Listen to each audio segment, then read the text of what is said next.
जय हिंद दोस्तों, कैसे हो सारे। होप करता हूँ सारे बढ़िया होगे और अपने घरों में मौज ले रहोगे। अभी तक हमने वेक्टर्स चैप्टर को ख़त्म कर लिया था ना, लगभग पूरा चैप्टर हो चुका है। आज क्या कर लेंगे उसके एनसीईआरटी सॉल्यूशन। तो स्वागत है आपका अपने यूट्यूब चैनल एग्जाम लेजेंड्स में। इसमें आज हम करेंगे एनसीईआरटी सॉल्यूशन कम समय में और इफेक्टिव तरीके से ना, क्वांटिटी वाइज करेंगे अच्छे से और क्वालिटी वाइज भी, मतलब दोनों चीज़ होंगी। जब क्वांटिटी क्वालिटी का अच्छा मिश्रण होगा तब आपके नंबर भी अच्छे होंगे। चलिए देखिए, क्वेश्चन के लिए मैंने इसका यूज़ कर लिया है। एनसीईआरटी ऐप है, अगर आप सबके ऐप उसमें नहीं है वो फ़ोन में तो आप डाउनलोड कर सकते हो। बुक है अच्छी बात है, लेकिन एनसीईआरटी ऐप में कि आपको ज़्यादातर सारी बुक्स और एनसीईआरटी एग्जाम्पलर भी मिल जाएंगी, क्योंकि जो बोर्ड होता है वो क्वेश्चन एनसीईआरटी से बनाएगा। 80% तक क्वेश्चन एनसीईआरटी से होंगे, लेकिन 10 से 20% जो क्वेश्चन होते हैं वो आपके एग्जाम्पलर से या अदर बुक से, जैसे एससी वर्मा बुक्स हो गई, या फिर आपकी बुक कौन सी हो गई है आपकी आरडी शर्मा मैथ के लिए जो होती है, एससी वर्मा फिजिक्स के लिए। तो देखिए पहला क्वेश्चन क्या है ना, 4.1। अब ये पहला क्वेश्चन 4.1 जो है, इसमें कहा है state for each of the following physical quantity if it is a scalar और वेक्टर। तो आपको बताना है जो हमको कुछ क्वांटिटीज दी गई हैं वो स्केलर हैं या फिर वेक्टर हैं। क्वांटिटी देखिए कौन सी हैं, जैसे एक दे दी गई है वॉल्यूम, ठीक है, वॉल्यूम है, मास, स्पीड,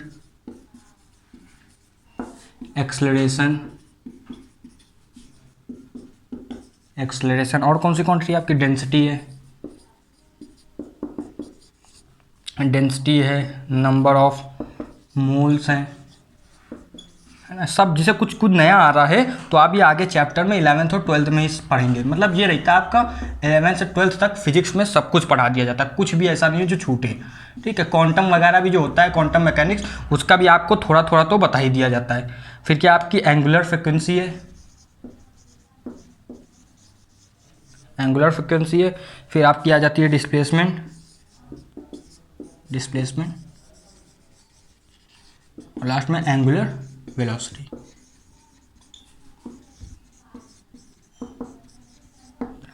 ठीक, इतना है।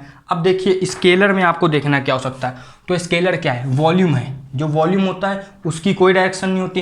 पहले तो ये पता है ना, स्केलर सब हम लोग आगे लेक्चर में कर चुके हैं पहले, जो इसको कहते हैं आपके जो नोट्स के लेक्चर, इसमें आपने नोट्स बनाए हैं तो उसमें आपको पता है स्केलर के पास केवल मैग्नीट्यूड होता है और वेक्टर के पास मैग्नीट्यूड के साथ साथ डायरेक्शन भी होती है। तो वॉल्यूम है, अगर आप कहीं पर वॉल्यूम आप चेक कर रहे हो तो उसमें आपको डायरेक्शन का काम नहीं होता। तो ये कैसी क्वांटिटी है, स्केलर, ठीक है, ये स्केलर है। मास कैसी क्वांटिटी है, मास का भी कोई डायरेक्शन नहीं रहता ना। अगर मास आपको नापना तो आप ये तो नहीं कहोगे कि 64 किलो मेरा मास है इन वेस्ट डायरेक्शन, ऐसा तो कोई लॉजिक नहीं। तो ये भी कैसी क्वांटिटी है, स्केलर, ठीक। स्पीड कैसी है, स्पीड में आपका ये होता है कि हमने कुछ डिस्टेंस कवर की और अपॉन में क्या होता है स्पीड। उसमें आपसे कोई नहीं पूछता कि डिस्टेंस आपने कहाँ पर कवर की ना, किस डायरेक्शन में। तो ये भी कैसी क्वांटिटी है, स्केलर। ये आप लोग नोट करते जाइएगा, ठीक है। ये जो स्केलर है ऐसे लिखना, ऐसे मैं तो ऐसे कर देना, आप लिखोगे स्केलर, उसके सामने जो जो क्वांटिटी बताते जा रहे हैं उनको स्केलर में करना। अब एक्सलरेशन होता है वेलोसिटी अपॉन टाइम। वेलोसिटी होती है डिस्प्लेसमेंट अपॉन टाइम। अगर वो डिस्प्लेसमेंट अपॉन टाइम है तो डिस्प्लेसमेंट क्या होती है कि इनिशियल से फाइनल पॉइंट की डायरेक्शन के साथ। इसलिए अगर डिस्प्लेसमेंट वो है आपकी vector quantity, velocity vector quantity है, तो एक्सलरेशन भी कैसी क्वांटिटी हुई, वेक्टर। डेंसिटी देखिए, ये स्केलर, मास अपॉन वॉल्यूम से डेंसिटी बनी, तो ये भी स्केलर, इससे आप याद रख सकते हो। नंबर ऑफ मोल्स अप, ये क्या होते हैं, ये अभी स्केलर देख लो केवल ना। अब ये कैसे क्या है, ये आप जब नंबर ऑफ मोल्स अच्छे से पढ़ोगे तो पता चलेगा। वैसे आपको कोई किसी चीज़ को नापना है किसी क्वांटिटी में तो उसमें डायरेक्शन का काम है नहीं, तो बस इसलिए ये भी सेम आपका वेक्टर होगा, इसमें तो कोई कन्फ्यूजन नहीं है। अगर एक्सलेशन समझ में आया, ये भी वेक्टर, ठीक है। ये एंगुलर डायरेक्शन में इसका रहता है, सेम डिस्प्लेसमेंट, ये भी वेक्टर, और लास्ट में एंगुलर वेलोसिटी, ये भी वेक्टर। इतना हो गया, ये आप नोट कर लीजिए, ये वेक्टर, ये वेक्टर, ये वेक्टर, ये वेक्टर, और बाकी सारी स्केलर लिखा दी। अब देखिए जो 4.2 क्वेश्चन है वो क्या है ना, यहाँ पर नोट करते हैं 4.2। देखिए जो कुछ नोट करने वाला ज़्यादा क्वेश्चन होगा तो वो कर देंगे। जैसे इसमें पूछा क्या है, इसमें कहा है pick out the scalar quantities in the following list. हमको स्केलर क्वांटिटी करना, दो स्केलर क्वांटिटीज है इसमें। एक तो फोर्स है, देखिए हम आपको सीधा बताते जाते हैं, आप लिखते हैं ना, फोर्स है। स्केलर क्वांटिटीज करना है। फोर्स कैसी क्वांटिटी है, फोर्स तो उसमें होती है आपकी मास इंटू एक्सलेशन। एक्सलेशन अगर वेक्टर है तो फोर्स भी वेक्टर होगा, क्योंकि हमने बताया था अगर आपने स्केलर इंटू वेक्टर किया तो हमेशा वेक्टर आता है, ठीक है। दूसरी quantity angular momentum. Angular momentum होता है मास इंटू वेलोसिटी। क्या होता है ये एंगुलर मोमेंटम? नहीं, एंगुलर मोमेंटम जो आपका रहेगा mass into velocity into radius की डायरेक्शन। एक वेलोसिटी तो आ गया ना साथ में, और रेडियस भी वेक्टरी फॉर्म में होता है, तो ये भी आपका क्या होगा, ये देखिए लिख देते हैं यहाँ पर ना, एंगुलर मोमेंटम जो आपका रहेगा है ना, कोई भी उसको नाम दे सकते हैं, मान लीजिए आप ए नाम दे दें तो उसकी वैल्यू होती है mvr। ठीक है, तो ये भी कैसी क्वांटिटी है, वेक्टर है, क्योंकि ये जो है ये वेक्टर रहता है और ये वेक्टर रहता है। मास स्केलर कोई दिक्कत नहीं है, एक वेक्टर क्वांटिटी मतलब वेक्टर। लीनियर मोमेंटम, ये भी आपका क्या रहता है, लीनियर मोमेंटम, ये होता है मास इंटू वेलोसिटी, तो ये भी आपका क्या हो गया, वेक्टर क्वांटिटी, इसमें कोई दिक्कत नहीं। ठीक है, ये 4.2 का ही वो चल रहा है क्वेश्चन। ठीक, अब इसके बाद आ गया आपका इलेक्ट्रिक फील्ड। इलेक्ट्रिक फील्ड कैसी क्वांटिटी है, फील्ड जो होती है वो चार्ज से डिनोट की जाती है। अगर चार्ज वेक्टर क्वांटिटी नहीं है तो ये भी नहीं होगी। ठीक है, ऐसे आप याद रख सकते हो।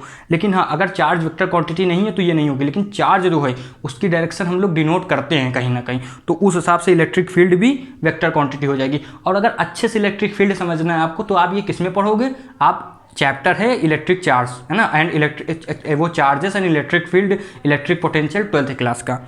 इसके बाद आएगा आपका मैग्नेटिक मोमेंट। इसमें भी सीधी बात, इसकी डायरेक्शन होती है मूवमेंट की, नॉर्थ साउथ से देखी जाती है, तो ये भी होगा आपका।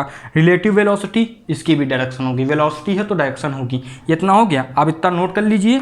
इसके आगे हम देखते हैं दूसरे क्वेश्चन। अब देखिए जो 4.2 था उसका आंसर क्या था, ये आप तो देख लेते, सारी वेक्टर क्वांटिटी थी, एक वर्क और दूसरा करंट। ये आपकी क्या थी, वेक्टर क्वांटिटी नहीं थी, ये स्केलर होंगी। करंट वैसे होती, तो देखिए करंट में थोड़ा सा विवाद रहता है, करंट वैसे होती है टेंसर क्वांटिटी। ये एकदम नया टर्म है, लेकिन आपके 11th में नहीं है, क्योंकि करंट में होता क्या है कि इसके बाद डायरेक्शन तो होती है, इसके पास डायरेक्शन तो होती है, लेकिन ये क्या नहीं करता, ये वेक्टर लॉ ऑफ एडिशन नहीं फॉलो करता। आपको ये थोड़ा करंट का मैं बता देता हूँ। मान लीजिए ये करंट गया 5 एम्पियर का और ये करंट गया 3 एम्पियर का। ठीक है, तो यहाँ पर ये करंट हो गया 8 एम्पियर का। ठीक है, तो अब इसमें हुआ क्या, मान लो यहाँ पर 60 डिग्री एंगल बन रहा है, तो ये जो है एंगल को किसी उसमें लेता ही नहीं है, एंगल को अपना सब्जेक्ट में लेता ही नहीं है, एंगल का कोई मतलब नहीं यहाँ पर होता। तो ये वो क्या कहते हैं, इसके बाद डायरेक्शन तो है, मैग्नीट्यूड भी है, लेकिन ये थर्ड चीज़ नहीं फॉलो कर रही। तो आज से आप ये भी जान गए कि वेक्टर की 3 चीज़ें होंगी, मैग्नीट्यूड, डायरेक्शन और फिर एक चीज़ क्या, वेक्टर लॉ ऑफ एडिशन, जो कि करंट जैसी एक आती एक क्वांटिटी और हो जिसमें इसका यूज़ होता है। बाकी तो ऐसा होता ही, अगर मैग्नीट्यूड डायरेक्शन है तो वेक्टर लॉ ऑफ एडिशन वो फॉलो करेंगे, बस ये एक अलग क्वांटिटी। इसको स्केलर भी आप कह सकते हो या टेंसर भी कह सकते हो, लेकिन टेंसर आपके सिलेबस में नहीं है, लेकिन वेक्टर नहीं है, और वर्क तो होती ही स्केलर है। अब इसके बाद जो क्वेश्चन दिया गया है वो है आपका 4.3 है ना, आप नोट करते चलना, ये 4.3 क्वेश्चन। अब इसमें क्या कहा है, इसमें कहा है एक को पकड़ो जो वेक्टर क्वांटिटी है। टेम्परेचर वेक्टर क्वांटिटी नहीं होती, प्रेशर वेक्टर क्वांटिटी नहीं होती है ना, फोर्स अपॉन एरिया होती है, लेकिन जो प्रेशर लगता है वो यूनिफॉर्मली लगता है, तो किस डायरेक्शन में ये पता नहीं रहता। प्रेशर का फॉर्मूला तो फोर्स अपॉन एरिया, ये पता होगा। इम्पल्स, इम्पल्स देखिए क्या होता है, इम्पल्स जो आपका होता है, जो मेन होगा हम बता देंगे। ठीक है, इम्पल्स जो होता है वो आपका होता है फोर्स ना लग रही है कितने चेंज इन टाइम में, तो भाई सब फोर्स आ गई ना। एक तो आपकी ये स्केलर क्वांटिटी है, टाइम तो स्केलर ही होता है, ये वेक्टर आ गई, तो ये इम्पल्स आपकी कैसी हो गई, वेक्टर क्वांटिटी। एक ही बतानी थी तो इम्पल्स मिल चुकी है। अब इसमें कहना है टाइम स्केलर क्वांटिटी है, पावर स्केलर क्वांटिटी है, टोटल पाथ लेंथ जिसको डिस्टेंस कहते हैं ना, ये कंफ्यूज कर दिया, टोटल पाथ लेंथ लिख के इसको डिस्टेंस कहते हैं, तो स्केलर क्वांटिटी सब बता चुके हैं। ग्रेविटेशनल पोटेंशियल, ये भी स्केलर क्वांटिटी होता है ना, पोटेंशियल से रिलेटेड, जैसे electric potential. Coefficient of friction भी आपका स्केलर होता है, और चार्ज भी स्केलर रहेगा। ठीक है, इसको आपको याद रखना है। चार्ज स्केलर रहता है ना, लेकिन आप कंफ्यूज होंगे कि इलेक्ट्रिक फील्ड कैसे फिर वेक्टर है। इलेक्ट्रिक फील्ड ऐसे वेक्टर हो जाती है कि उसमें क्या होता है, फोर्स आ जाता है, समझ लो ना, वर्क में फोर्स आ जाता है। ऐसे इलेक्ट्रिक फील्ड का फॉर्मूला क्या होता है थोड़ा सा बता देते हैं, 12th की चीज़ें वैसे तो, force upon charge, force upon charge है। तो भाई चार्ज तो स्केलर है, लेकिन फोर्स तो वेक्टर है ना, इसलिए इलेक्ट्रिक फील्ड ऊपर वाले क्वेश्चन में 4.2 में कैसी थी, वेक्टर क्वांटिटी। ठीक है, अब इसके बाद देखिए कुछ मीनिंग्स दी गई हैं, उसके बारे में आपको कमेंट करना है, सही है, गलत है या क्या है। 4.4 क्वेश्चन कैसा है, 4.4। अब देखिए क्या कहा इसमें, state with reasons whether the following algebraic operation with scalar and vector physical quantities are meaningful. कुछ ऑपरेशन दिए गए हैं स्केलर और वेक्टर के साथ, मतलब हमने कुछ किया है, जोड़ भाग जिसको कहते हैं एडिशन या सब्ट्रैक्शन या मल्टीप्लिकेशन, तो ये सही है या गलत। पहला देखिए क्या है, अब पहला जो है मैं पढ़ देता हूँ, यहाँ पर लिखूंगा क्या आंसर ए का। तो इसमें कहा है adding any two vectors, adding any two scalars, तो हम क्या दो स्केलर्स को ऐड कर सकते हैं? तो इसका आंसर होगा no. No, we can add only which scalars who, है ना, who has same, who have same dimension. अब इसका मतलब समझना, डायमेंशन। अब आपको डायमेंशन फॉर्मूला बताया था, तो आप उन्हीं वेक्टर को ऐड कर सकते हो जिनका क्या हो, सेम आपका डायमेंशन फॉर्मूला। उसे वर्ग का होता है ml² t-2। अब आप वर्ग को ऐड करना है तो आप पावर से थोड़ी ना ऐड कर दोगे, क्योंकि पावर अलग क्वांटिटी है, स्केलर क्वांटिटी, और वो जो है अलग क्वांटिटी है वर्ग। वर्ग हमेशा वर्ग के साथ ऐड होगा और पावर हमेशा पावर के साथ। तो पहला तो नो हो गया। मीनिंगफुल आपको बताना है मीनिंगफुल है कि नहीं, तो पहला तो नो है, मीनिंगफुल नहीं है। अब दूसरा क्या इसमें कहा है, adding a scalar to a vector of same dimension. हम एक स्केलर को ऐड कर सकते हैं, है ना, जो कि क्या है, वेक्टर से सेम डायमेंशन के हो। मान लीजिए दोनों का सेम डायमेंशन है, तो क्या हम उनको ऐड कर सकते हैं? तो इसका भी आंसर होगा बिल्कुल नहीं, क्योंकि एक जो स्केलर है वो दूसरे ही स्केलर से ऐड होगा। इसमें लिखा है adding a scalar to a vector of same dimension. तो सेम डायमेंशन तो ऐड ही नहीं हो सकते ना, क्योंकि एक स्केलर है दूसरा वेक्टर है, ऐड होना संभव नहीं है। मान लीजिए, अच्छा एक एग्जांपल ले लेते हैं, एक कोई स्केलर क्वांटिटी हो, ऐसे मान लीजिए फोर्स है, और दूसरी एक कोई वेक्टर क्वांटिटी मतलब स्केलर क्वांटिटी है, जैसे आप ले लो वर्क, और दूसरी फोर्स है, तो ये तो कभी ऐड ही नहीं हो पाएंगे। भले मतलब आप ऐसे कोई एग्जाम्पल मन में अपने सोचिएगा जिनके डायमेंशन सेम हो, वो ऐड कभी इसलिए नहीं होंगे क्योंकि एक के पास डायरेक्शन है और दूसरे के पास डायरेक्शन नहीं है, तो ये कभी ऐड ही नहीं हो पाएंगे। तो इसमें भी आप लिख दोगे नो। किस, ये बी वाले का आंसर, इसका भी आप क्या लिखोगे, नो रहेगा आंसर। स्केलर जो है, और उसके आगे लिखना क्या होगा, तो लिखो scalar can not added with vector. ठीक, ये लिख लिया था। ठीक, अब इसके बाद क्या है, क्वेश्चन दिया हुआ है multiplying any vector with scalar. ऐसा हम लोग कर सकते हैं क्या? अब इसके बहुत सारे एग्जाम्पल दिए हैं। एक्सेलरेशन क्या होता है, वेक्टर मल्टीप्लाई करना है, मल्टीप्लाई, इसमें ध्यान रखना, ऑपरेशन क्या, मल्टीप्लाई का, और क्या स्केलर से हम लोग मल्टीप्लाई कर सकते हैं। तो भाई साहब एग्जाम्पल है, अब ये वाला एग्जाम्पल देना सीधा, स्केलर वेक्टर, ये नया वेक्टर क्वांटिटी आ रही है आराम से, कोई दिक्कत हो रही नहीं, तो ये कर सकते हैं। अब लास्ट इसमें क्या है, लास्ट नहीं अभी और होंगे। अब इसमें कहा है डी वाला मल्टीप्लाइंग एनी टू स्केलर। क्या हम मल्टीप्लाई कर सकते हैं टू स्केलर को? तो आप सोच के देखिए, दो स्केलर को मल्टीप्लाई कर सकते हैं, कोई भी दो क्वांटिटी ले लीजिए, आराम से स्केलर को मल्टीप्लाई कर सकते हैं। जैसे मान लीजिए वर्क ले लिया और उसका हमने किसी से मल्टीप्लाई कर दिया फोर्स से, तो ऐसी बहुत क्वांटिटी होती है, मतलब वर्क का किससे करते हैं, दो स्केलर तो पावर से कर दिया, ऐसी बहुत क्वांटिटी आपको आगे मिलेंगी, तो ये भी बिल्कुल कर सकते हैं। इसमें डी में क्या लिखेंगे, यस, बिल्कुल कर सकते हैं, कोई दिक्कत नहीं, ठीक है ना। और वो मीनिंगफुल बनाएंगे भी, मतलब मीनिंगफुल डिफिनेशन बनाएंगे, ऐसे आगे बहुत क्वेश्चन है। अब एक क्वेश्चन और क्या है, एडिंग एनी टू वेक्टर। क्या हम टू वेक्टर को ऐड कर सकते हैं, है ना, टू वेक्टर को हम ऐड कर सकते हैं, लेकिन कब ऐड करेंगे, जब दो, जैसे दो स्केलर और एक वेक्टर को हम लोग कब ऐड कर सकते हैं, जब उनका सेम डायमेंशन हो, है ना, सेम डायमेंशन हो दो स्केलर्स को। वैसे दो वेक्टर को भी तभी ऐड करेंगे जब उनका सेम डायमेंशन हो। फोर्स से ऐड होगी, ना कि आप इसके ऐड कर सकते हो एक्सेलरेशन से, ये बात याद रखना, फोर्स हमेशा फोर्स से ऐड होगी। तो इसमें भी क्या लिखोगे, ई में नो, और लॉजिक कौन सा दोगे, वी कैन ओनली, है ना, वी कैन ओनली, यहाँ पे लिखा नहीं था ना शायद तक, add, we can only add which scalar, है ना, which scalar who have same dimension, मतलब हम उसी को ऐड कर सकते हैं which scalar who have same dimension, उन्हीं दो स्केलर क्वांटिटी को ऐड कर सकते हैं। विच टू स्केलर आप लिख सकते हो, टू स्केलर जिनको हम केवल ऐड कर सकते हैं, सेम इसमें भी यही रहेगा। अब क्या है, adding a component of vector to the same vector. ये देखिए कैसे, मतलब ये कह रहे हैं कि यहाँ पर ए वेक्टर दिया हुआ है, ये बी वेक्टर दिया हुआ है, ठीक है। तो अब ये कह रहे हैं कि मान लीजिए ये जो ऐसे ये दिया हुआ है, तो इसका ए का एक कंपोनेंट होगा ना, हमने बताया था एक कॉस थीटा वाला होता है, एक साइन थीटा वाला। तो ये कह रहे हैं कॉस थीटा, मतलब जैसे ए है तो ए कॉस थीटा इसका आएगा, है ना, वेक्टर, ये इसका कंपोनेंट होता है ना, एक कॉस थीटा और एक साइन थीटा, इस वाले वेक्टर का। मान लीजिए अगर यहाँ थीटा है, तो ये कहना है क्या हम उसको उससे ऐड कर सकते हैं, बिल्कुल ऐड कर सकते हैं, क्योंकि ये तो उसी से निकला हुआ है ना, कंपोनेंट अपने वेक्टर से हमेशा ऐड होता है, ये आप याद रखना, ठीक है, इतना नोट कर लीजिए। और एक बात है, क्योंकि ये सेम डायमेंशंस में होते हैं। अब देखिए 4.5 क्वेश्चन ना, चौथे चैप्टर का पांचवा। अब इसमें जो पहला क्वेश्चन कहा है, इसको हम ए नाम देते हैं, है ना, बुक के हिसाब से। The magnitude of a vector is always scalar.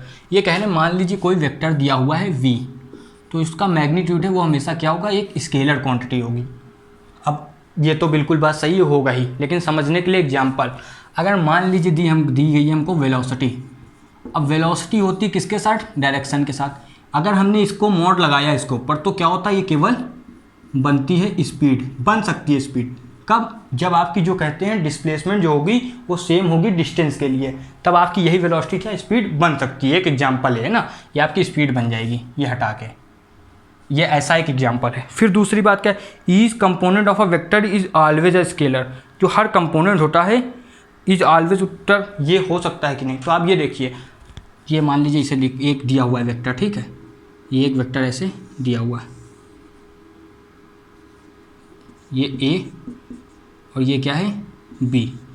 तो मान लीजिए ये वेक्टर ऐसे वहाँ गया, तो जो कंपोनेंट होगा वो हमेशा आपका क्या रहेगा, इसमें लिखा भी है false, each component of a vector is always a vector not scalar. ये हमेशा वेक्टर क्यों रहेगा, क्योंकि देखिए उसका डायमेंशन भी नहीं चेंज होगा, उसकी डायरेक्शन भी नहीं चेंज होगी ना। डायरेक्शन भले चेंज हो जाए, लेकिन डायरेक्शन है तो जब तक डायरेक्शन है किसी वेक्टर की, जब तक वो वेक्टर ही रहेगा। तो इसमें आप क्या लिखोगे बी वाले में, no false it will always vector, हमेशा कब क्या रहेगा, वेक्टर। ये आपको याद रखना ना, हमेशा वेक्टर रहेगा। ये ए है, ए का component, A cos theta, A sine theta, हमेशा वेक्टर रहेगा। फिर क्या क्वेश्चन है, फिर है the total path length is always equal to the magnitude of displacement of a vector particle. तो टोटल पाथ लेंथ है is always equal to the magnitude of a displacement vector, ये आपको बताना। तो भाई देखिए ये चीज़ जो है ये फॉल्स रहेगी। पूछिए क्यों, क्योंकि अब इसका एक रिलेशन होता है जो आप याद कर लेना हमेशा के लिए। ये मान लीजिए डिस्प्लेसमेंट है, ये डिस्प्लेसमेंट है, ठीक है, इसको मॉड में रख दीजिए, और ये आपका क्या है, डिस्टेंस है। भाई देखो डिस्प्लेसमेंट जो है माइनस में भी हो सकती है ना, तो अगर इनका कंपेरिजन करना है तो अगर आपको किसी दो लोगों का कंपेयर करना है तो कम से कम कंपेयर तब करोगे ना जब दोनों बराबर क्यों, एक प्लस में चल रहा है दूसरा माइनस में चल रहा है, तो कंपेयर इसको क्या कहते हैं, निरर्थक, मतलब सही नहीं है, सही मतलब नॉन जस्टिफिएबल होगा। तो हमने दोनों को पॉजिटिव कर दिया। अब होता जो है ये है, हमेशा डिस्टेंस बड़ी होगी या इक्वल होगी, है ना, या बड़ी होगी या इक्वल होगी, यह ऐसा रहता है। अब इसका एग्जाम्पल देख लो, एक मान लीजिए ये एक आपका सर्कल, ये आपका एक क्या है, ग्राउंड है ना।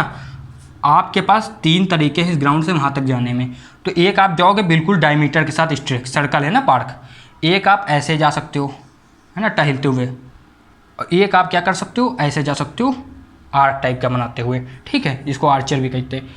अब आप देखिए इसमें देखिए आप, ये जो शॉर्टेस्ट डिस्टेंस होती है ए से बी तक, वो आपकी डिस्प्लेसमेंट होती है। तो ये डिस्प्लेसमेंट है, हाँ ये, लेकिन ये डिस्टेंस भी है यहाँ से वहाँ तक, ठीक है। ये आपकी डिस्टेंस है, नहीं, ये आपकी क्या डिस्प्लेसमेंट, नहीं, ये क्या है, ये डिस्टेंस है, क्योंकि डिस्टेंस होती है टोटल पाथ लेंथ, जितना आप चलो, ये भी डिस्टेंस है आपकी, है ना, लेकिन ये क्या डिस्प्लेसमेंट है, नहीं। तो जो सबसे छोटा है वो डिस्प्लेसमेंट है। तो एक समय में आप देखोगे जो डिस्प्लेसमेंट है वो डिस्टेंस के इक्वल है इस वाले वैल्यू में, बाकी इन दोनों में आप देखोगे तो ये इससे बड़ा ही होगा, और ये जो है आप अगर ऐसे जिगजैग मोशन में चलोगे तो हमेशा ही स्ट्रेट लाइन से बड़ा होता है। अगर आप जिगजैग ट्रैवल करोगे और कहीं स्ट्रेट ट्रैवल करो तो हमेशा जिगजैग जो है वो स्ट्रेट से बड़ा होगा। तो लॉजिक है सिंपल सा, क्योंकि उसमें आपको विड्थ भी जुड़ जाती है और 2 डायमेंशनल मोशन हो जाता है। वो स्ट्रेट लाइन में केवल 1 डायमेंशनल मोशन होता है। तो एरिया आ गया हर तरीके से ना। अब इसके बाद क्या है, ये वाला क्वेश्चन अच्छा समझ में आया, और equal to the either of magnitude of average velocity of a vector, ठीक, यहाँ तक समझ में आया। अब इसमें लिखा है, अब देखिए सेम है, सेम क्वेश्चन है, कहने जो वेलोसिटी है वो या तो छोटी होती है स्पीड से या तो बराबर होती है। तो बस यहाँ चेंज करना है, ये अब डी वाला देखो बताए दे रहे हैं, ये डी, इसको ऐसे लिख रहे हैं दो। अब इसमें ये कह दिया कि जो वेलोसिटी है,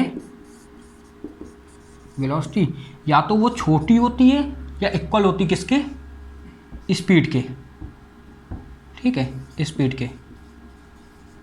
यहाँ आप अपॉन में करोगे तो ये आपका वेलोसिटी बन जाएगा, और ये डिस्टेंस अपॉन में टाइम करोगे। तो भाई इसमें तो ये चीज़ जो हम कह रहे हैं ये तो इसमें मान रहा है, तो डी वाला तो सही है। यहाँ पर दिक्कत बस यही थी, ये कह रहे थे हमेशा बड़ी होगी, हमेशा मतलब बराबर होगी, बड़ी नहीं हो सकती, बराबर और बड़ी दोनों होगी, ठीक है। अब इसके बाद जो आखिरी क्वेश्चन है इसका ई नंबर, उसमें देखिए क्या कहा है, 3 vectors not lying in a plane can never add up to give the null vector, है ना। अब ये कहना कि मान लो 3 वेक्टर हैं, अब इसको आप ऐसे थोड़ा समझ सकते हो, हमको अगर नल वेक्टर चाहिए तो 2 जो हैं वो इस प्लेन में हैं, 2 जो हैं आप ये देखना है, किताब से देखना समझ में आएगा। दो जो हैं वो इस प्लेन में तो हैं, तो ये क्या है आपको पॉजिटिव निगेटिव करके नल वेक्टर दे सकते हैं। लेकिन एक जो है वो दूसरे किसी और प्लेन में, मतलब तीनों एक प्लेन में नहीं है, दो एक प्लेन में है लेकिन तीसरा जो है वो किसी और प्लेन में है। तो अगर तीनों एक प्लेन में नहीं है तो कभी वो आपको नल वेक्टर नहीं देंगे। आप देख रहे हो ना, ये जो है ये दोनों एक प्लेन में है, एक इस कॉपी को प्लेन मान लीजिए, लेकिन ये तो ऊपर उठा हुआ है तो ये कभी नल वेक्टर नहीं देगा। इतना आप नोट कर लीजिए, ठीक है। तो इसमें लिखेंगे क्या, नो, ये यस लिखेंगे इसमें। अब देखो हमें ये देखना है कि ये वाला क्वेश्चन 4.6 में क्या कहा है, establish the following inequalities geometry और अदरवाइज, ना ज्योमेट्रिकली बताना है या हमको अदरवाइज दूसरे किसी मेथड से बताना है। तो देखिए इसमें हमें फिर से यूज़ करना होगा पैरेललोग्राम लॉ का, है ना, और उसमें हमने ये ले लिया है इस चीज़ को प्रूफ करने के लिए, ठीक है। इस चीज़ को अगर हमने आपको अच्छे से बता दिया कि मतलब ये कह रहे हैं कि अगर a plus B, A vector plus B vector mod में है तो वो हमेशा लेस देन और इक्वल होंगे किससे, a मॉड वेक्टर में और b मॉड, ना मॉड में जो वेक्टर है। तो अब देखिए ये होगा कैसे, इसमें आपको सबसे पहले कंसिडर करना है, कंसिडर वेक्टर दो आपको दिए हुए हैं, एक a वेक्टर है जो ये फिगर में यहाँ बना हुआ, ये ऐसे पूरा फिगर में बना है, ठीक है, एंड b वेक्टर, है ना। अब a वेक्टर b वेक्टर दिया गया है पूरा, ठीक है। तो इसमें करना क्या है, अकॉर्डिंग टू जो a वेक्टर और b वेक्टर है वो है कैसे, considered vector a and b as OP, a की जगह OP है, बिल्कुल ठीक है, वेक्टर का साइन लगेगा, और इसकी जगह क्या है OQ है, OQ किसकी जगह, b की जगह, एज OP एंड OQ, है ना, ये OQ पर है, ठीक है। अब देखिए अकॉर्डिंग टू क्या करना है, अकॉर्डिंग टू यहाँ तक आप कहोगे according to parallelogram law of vector addition, ये पैरेललोग्राम को ऐसे शॉर्ट में लिखा जाता है ना, vector law of vector addition, है ना, एडिशन। आपको पता है कि जो ए वेक्टर और बी वेक्टर इनका रिजल्टेंट है वो 20 से आता है, बिल्कुल ठीक है, ये रहेगा जो डायगोनल होता है पैरेललोग्राम का। तो आपको पता क्या होगा, ये चीज़ ए वेक्टर प्लस बी वेक्टर होंगी, यहाँ तक कोई दिक्कत नहीं है। अब हमको ये इनइक्वालिटी प्रूफ करनी है तो इसके हिसाब से ही चलना होगा। अब देखिए ये प्रूफ करने के लिए आपको कुछ ट्राइंगल लेना होगा, ऐसे इन ट्राइंगल, आपको एक ट्राइंगल में ऑपरेशन करना होगा, इन ट्राइंगल कौन सा, OPS। देखो ये आती भी है प्रूविंग कई बार ऐसी वाली बोर्ड में, तो आपको ये एज इट इज समझना पड़ेगा। और भाई है बहुत नॉर्मल का, जिसको parallelogram law of vector addition आता है, इसको बेसिक ट्राइंगल के बेसिक आते हैं, उसके लिए कोई बड़ी बात नहीं है। जो ट्राइंगल OPS है इसमें आप ये कह सकते हो जो OP है आपका, जो OP है उसको आप A मान सकते हो, देखिए यहाँ पर जो OP है उसको आप A कह सकते हो, ऐसे अंदर A वेक्टर में, ठीक है, केवल अगर OP देना हो, वो OP वेक्टर मैंने बताया था, ठीक है, ये ऐसे A और ये OP वेक्टर था, केवल OP आपका ये हो गया, ठीक है। ऐसे आपका जो है ये इस वाले ट्राइंगल की बात हो रही है, अगर ये B है तो ये PS भी तो B होगा, अपोजिट साइड है पैरेलल की, पैरेललोग्राम की, तो आपका ये क्या है PS भी आपका क्या हो जाएगा B, केवल B का मैग्नीट्यूड ना, क्योंकि OP वेक्टर नहीं है, केवल OP है, यहाँ तो कोई दिक्कत नहीं। अब देखिए जो आपका ये OS है, OS ये क्या हो जाएगा, केवल OS है, ये मॉड में डायरेक्शन इनकी गायब कर दी गई है, ऐसा समझ लो, यहाँ तक कोई दिक्कत नहीं हुई, ठीक है। अब आपको पता होगा अगर हम ट्राइंगल की बेसिक बताया था ना, अगर ट्राइंगल की दो हम साइड्स जोड़ते हैं वो तीसरी वाली से हमेशा बड़ी होती है, तो लॉजिक है बिल्कुल सिंपल सा। तो आप क्या करोगे, अगर आप इसको A और इसको PS को जोड़ोगे तो ये हमेशा इससे बड़ी होगी, बस इतना आपको लिखना है यहाँ पर। अगर हमने ऐड करा, add two side of triangle, है ना, it always greater than third side, ठीक है, ये थर्ड साइड से हमेशा ग्रेटर होगी, बड़ी होंगी ना, ये तो बेसिक सा है लॉजिक, ठीक है। तो हमको क्या करना है, इनको और इनको ऐड कर देना, ये भी तो B है, ये भी B होगी, तो इनको आप इस ट्राइंगल में, हमने कौन सा ट्राइंगल लिया था OPS, अगर आपने ऐड किया किसको, OP को, है ना, और उसको किसको ऐड कर देना है, इसको OP को और PS को ऐड करना है, तो इससे क्या बड़ी होंगी, ठीक है, बिल्कुल OS से बड़ी हो जाएंगी। अगर हमने ऐड कर दिया A को और B को, A की वैल्यू क्या है OP और B की वैल्यू क्या है PS है, यहाँ तक पूरा अच्छे से समझ में आया। इनको ऐड करेंगे तो इससे ये वैल्यू बड़ी हो जाएगी। यहाँ तक कोई दिक्कत नहीं, बिल्कुल अच्छे से समझ में आया। यहाँ अब देखो, अब ये अगर OS की वैल्यू और OP की और PS की हमको पता है, हाँ कोई दिक्कत नहीं बिल्कुल। हाँ लेकिन अब देखना, इसको हमने B नाम तो दे दिया, लेकिन एक्चुअल वैल्यू तो ये B की थी ना।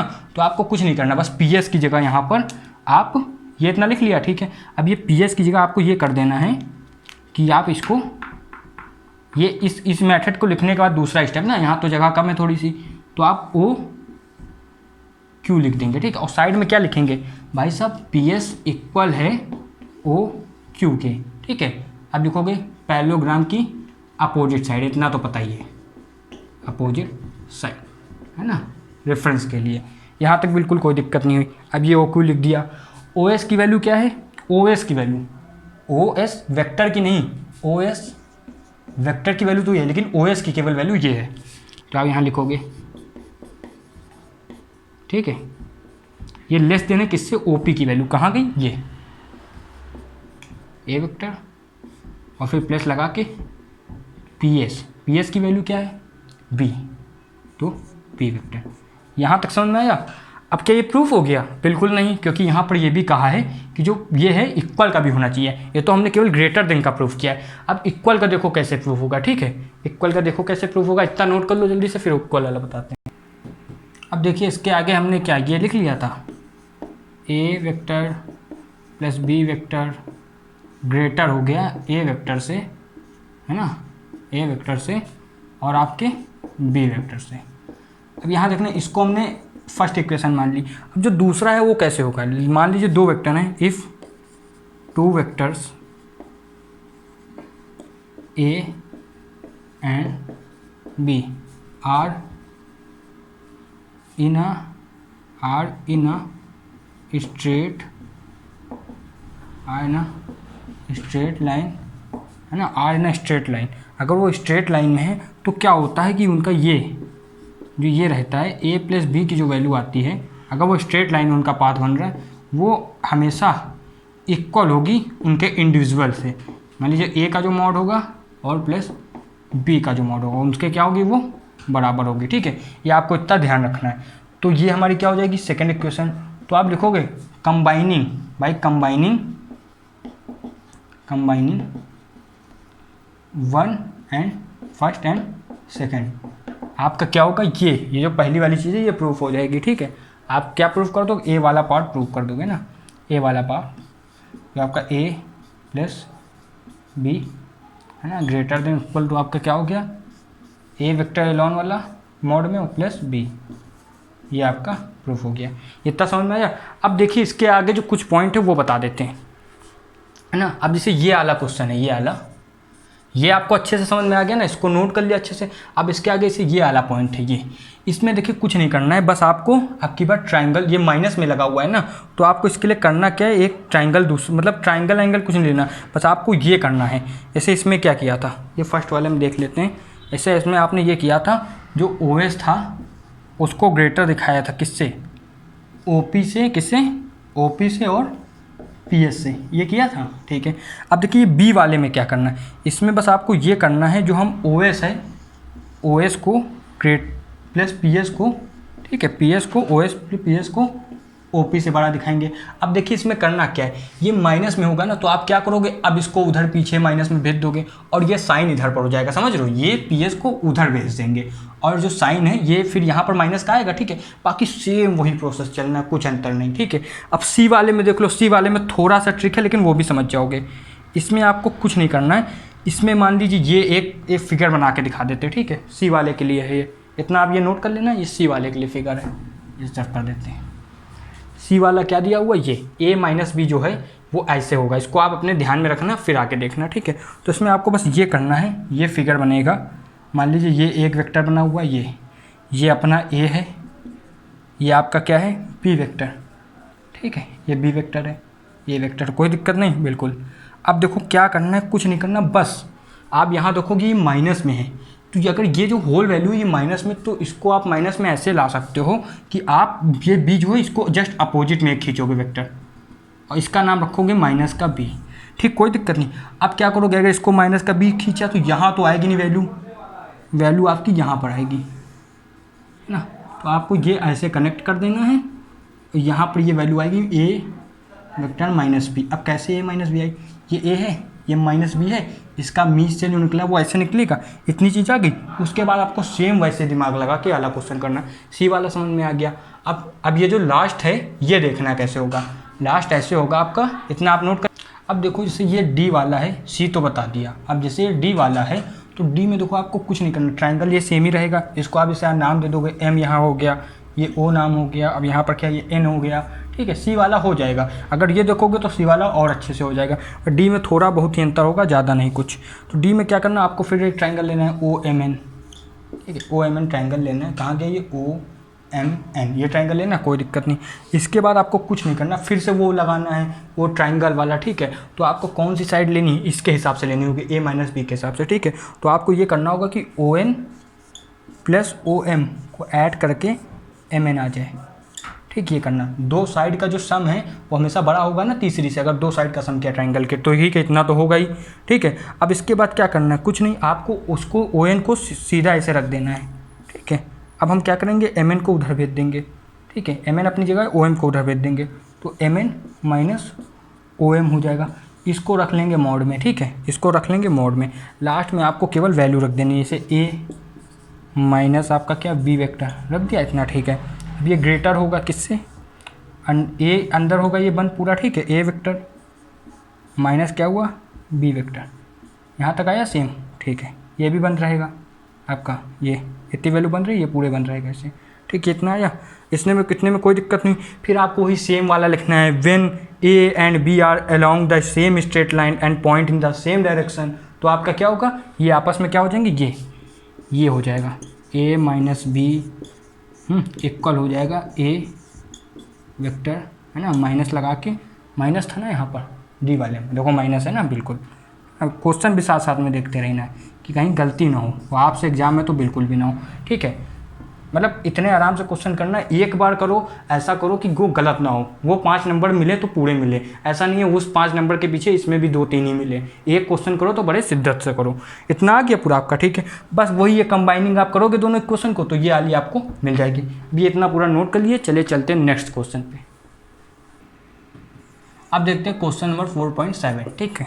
इसमें कहा है अगर हमको A vector plus B vector plus C vector plus D vector दिया हुआ है 0, ये दिया हुआ है, तो कौन सी कंडीशंस फुलफिल होंगी इस चीज़ में ना, इस चीज़ में अगर ये हमको दिया हुआ है ये कंडीशन में। तो पहला दिया हुआ है कि A B C D must be each null vector, ऐसा ज़रूरी है क्या, ए बी सी डी सब नल होने से कभी 0 होगा, ऐसा नहीं है। क्यों नहीं है, देखो ए है वेक्टर, अगर वो माइनस बी वेक्टर हुआ है ना, ए की वैल्यू बता रहे हैं, और सी जो है वो अगर माइनस डी वेक्टर हुआ, जब भी तो 0 हो जाएगा, जब भी तो नल वेक्टर हो जाएगा। जरूरी है ईच वन को नल वेक्टर होना चाहिए। मैंने कहा था एज सबट्रैक्ट में जो ये वेक्टर आते हैं 0 दिखा रहे हैं, लेकिन ये होता है 0 वेक्टर, बताए थे ना सारे वेक्टर, याद है कि नहीं, unequal, equal, collinear, linear, planar, coplanar, ये सब याद है ना, वैसे ही 0 यूनिट वेक्टर लास्ट। तो ये पहली चीज़ तो हो गई, तो ये इसमें आप कहोगे this statement is not correct, जो पहली स्टेटमेंट है, जो ए वाली स्टेटमेंट है ना, ये क्या आपकी not correct, not correct. Reason के साथ एग्जाम्पल जो मैंने दिया आप ये दोगे, ये एग्जाम्पल है, ठीक। अब बी वाली कंडीशन क्या है, कह रहे हैं the magnitude of A plus C equal to the magnitude of B plus D होना चाहिए, ठीक है। ये क्यों होना चाहिए, द एडिशन में भी नल वेक्टर, है ना। अगर ये कह रहे हैं जो मैग्नीट्यूड है ए प्लस बी सी का वो इक्वल होना चाहिए magnitude of B plus D के, तो ऐसा क्यों होना चाहिए, ठीक है। अब देखिए ये क्यों हो सकता है, वेक्टर जो है हमारा 0 है, तो ये अगर होगा, जो कंडीशन है मैं लिख देता हूँ, ए प्लस ए vector plus C vector equal हो, इक्वल मैग्नीट्यूड हो किससे, इक्वल मैग्नीट्यूड हो किसके साथ, बी प्लस डी के, ये क्वेश्चन में है ना। तो ये इसलिए हो सकता है, अगर ये हुआ तो आपका ये रहेगा कि जो मैग्नीट्यूड अगर इक्वल है तो ये कोलिनियर होंगे, अगर ये कोलिनियर है तो आपका ये रहेगा कि ये नल वेक्टर आ सकती है, और यही कंडीशन ऊपर की 0 है पूरा वैल्यू। अब लास्ट में सी क्या दिया, सी दिया हुआ the magnitude of A can never be greater than the sum of the magnitude of B plus C plus D. अभी कह रहे जो इसका मैग्नीट्यूड है तो बहुत आसान है, वो इन तीनों से बड़ा नहीं हो सकता। अरे भाई अगर ये बड़ा होगा तो इन तीनों की वैल्यू कुछ भी हो, इससे ऐड करने में सब्ट्रैक्ट करने में कभी जीरो तो आएगा ही नहीं। तो इक्वल हो सकती है लेकिन बराबर तो बड़ी तो बिल्कुल नहीं हो सकती ना, ऐसा होएगा ही नहीं। बड़ी होगी तो आप सिंपल सा लॉजिक है, मान लीजिए यहाँ पर ये 1 लिखा है, फिर 2 लिखा है, 3 लिखा है, 4 लिखा है। अब आप क्या करोगे, इससे इन सबको ऐड कर दोगे या माइनस कर दोगे तो जीरो तो कभी नहीं आने वाला ना, बस यही कंडीशन है। तो ये चीज़ भी हो गई। अब इसके बाद क्या है कि B + C must be line in a plane of A and D if A and D are not collinear and in the line of A and D if they are collinear.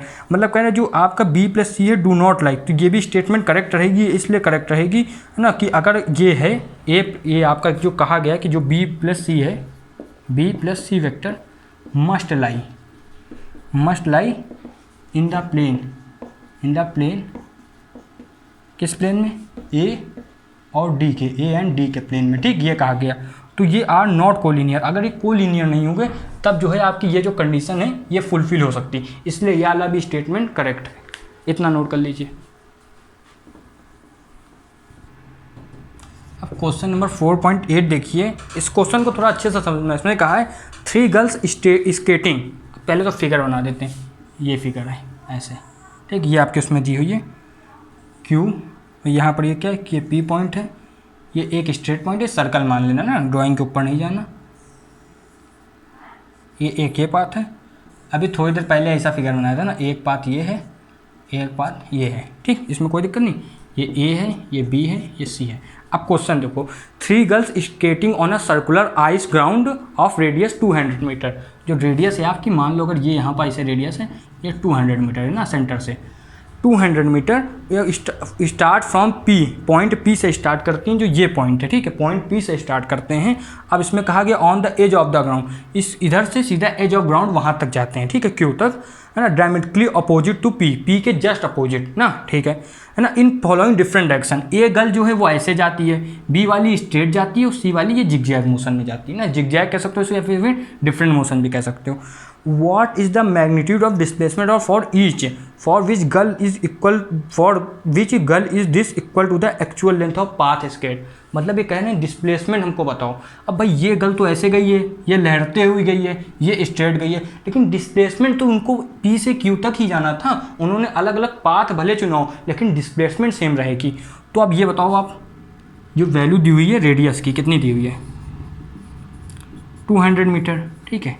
अब ये total PQ क्या है, PQ तो आपका diameter है total, ठीक, बिल्कुल है ना, हमको केवल डिस्प्लेसमेंट चाहिए, तो वो होता है आपका 2R, तो वैल्यू हो गई 2 × 400 है ना, यानी कि 800 मीटर, नहीं 2 × 200 है ना, 200 वैल्यू, तो आपकी कितनी हो गई 400 मीटर।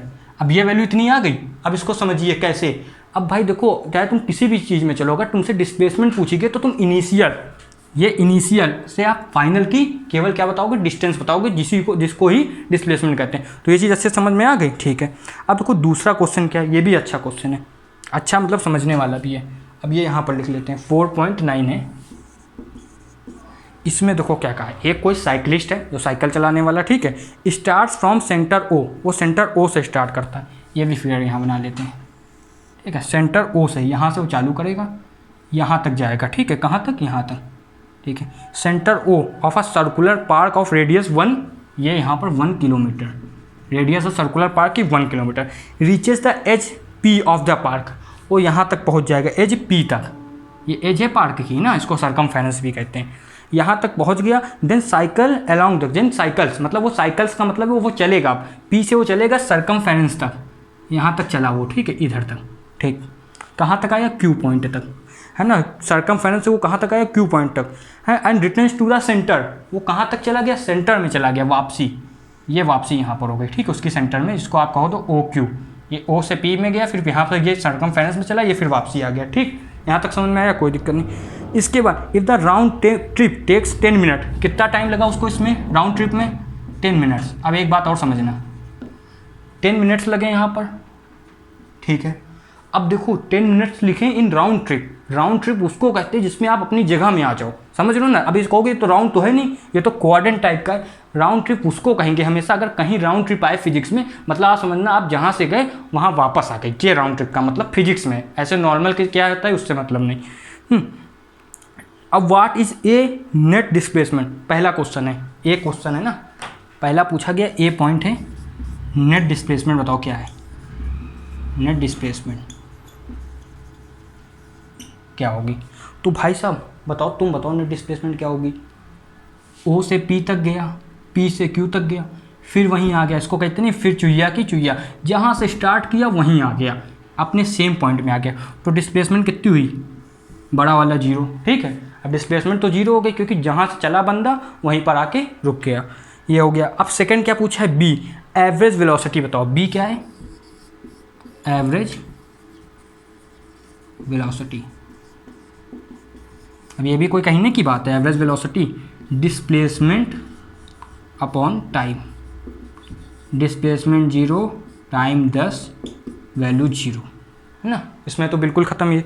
अब जो आखिरी है वो पूछ रहे हैं एवरेज स्पीड बताओ, ये आई है लास्ट बात। ऐसा थोड़ी ना है कि एनसीईआरटी में क्वेश्चन दिया गया और बहुत एकदम लो लेवल का हो, लास्ट वाली बात देखो जो दी गई है ना, ये आप इतना नोट कर लेना, यहीं पर लिख देते हैं,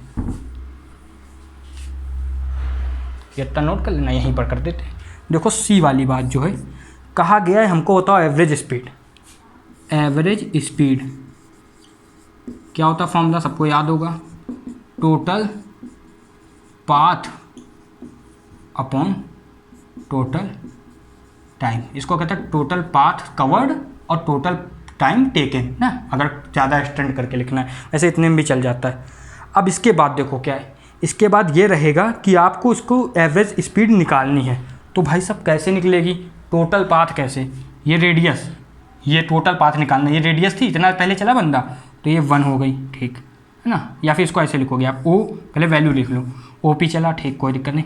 फिर चला ये पी क्यू चला, ठीक है। और फिर कितना चला ये, फिर से ओ क्यू ओ, इतना चला, कितने टाइम में चला, 10 मिनट में चला, ठीक, कोई दिक्कत नहीं है यहाँ तक, कोई दिक्कत नहीं, ठीक है। अब इसके बाद देखो क्या रहेगा, अब ओ पी की वैल्यू कितनी आएगी, आप देखो ओ पी की वैल्यू रहेगी सीधी, यहाँ पर लिख देते हैं ना, ये वैल्यू, यहाँ पर वैल्यू आएगी, ओ पी की वैल्यू आपकी होगी 1 किलोमीटर, सीधा ऐसे लिख दिया। प्लस अब देखो आपको पता है जो सरकमफेरेंस होता है उसका फॉर्मूला होता है 2πr, वहीं सेमी सर्कल होता तो उसका क्या होता, बस अपॉन में 2 करते जाते हैं, πr। वैसे क्वाड्रेंट है, इसका सरकमफेरेंस क्या होगा, पाई, 2πr के बाद πr, अब आ जाएगा πr अपॉन 4, 2 अपॉन डिवाइड करते रहते हैं, ठीक है, इतना तो कितना आएगा, πr अपॉन आपका 2 आ जाएगा, ये रहेगा, ठीक है। कितनी वैल्यू आ गई, 1/4 इंटू 2π लिख लेंगे, क्वाड्रेंट है मतलब 1/4 भाग, तो 1/4 हो जाएगा। और फिर प्लस में है ना, अब ये 2π और r होता है ना, तो r की जगह ये 1 हो गया, 1 हो गया, कोई दिक्कत नहीं। इसके बाद आपका क्या गया, फिर से 1 किलोमीटर, ये कौन सा 1 किलोमीटर है, ये वाला 1 किलोमीटर है, अपॉन में आपको कर देना है 10। अब 10 मिनट है, इसको आपको किस में कर देना, अगर ऊपर किलोमीटर है तो आवर में, तो अपॉन में 60 मिनट है, एक घंटे में 60 मिनट होते हैं, तो आपको अगर इसको हावर में कन्वर्ट करना है तो अपॉन में 60 करना होगा। इसको पूरा सॉल्व करोगे तो वैल्यू आ जाएगी आपकी 21.43 किलोमीटर पर आवर, ठीक, ये अच्छे समझ में आया, यहाँ तक पूरा हो गया। अब इसके आगे देखते हैं। तो आपने देखा अभी हमने 4.9 तक अच्छे से क्वेश्चन एनसीईआरटी सॉल्यूशन के कर लिए हैं। अब इसके आगे वीडियो ज़्यादा लंबा ना हो और आपको आपका क्या कहते हैं टेंशन अच्छे से बना रहे, इसके लिए बाकी की जो एक्सरसाइज है हम आगे के वीडियो में डाल देंगे जितनी बची हुई है। जब तक के लिए आप पढ़ाई करते रहिए। और अब एक चैप्टर चालू होने वाला है स्ट्रेट लाइन का, किसमें, मोशन, स्ट्रेट लाइन मोशन जिसको कहते हैं काइनामेटिक्स भी, वो आपका चालू होने वाला है। और उसको समझने से पहले एक लेक्चर आएगा डिफ्रेंसिएशन का, जो आपको फिजिक्स में भी परेशान करता है और मैथ में भी परेशान करता है। तो उसका लेक्चर प्रोबेबली कल आराम से आ जाएगा, है ना, इसी टाइम आपको मिलेगा जिस टाइम आप वीडियो देखते हो।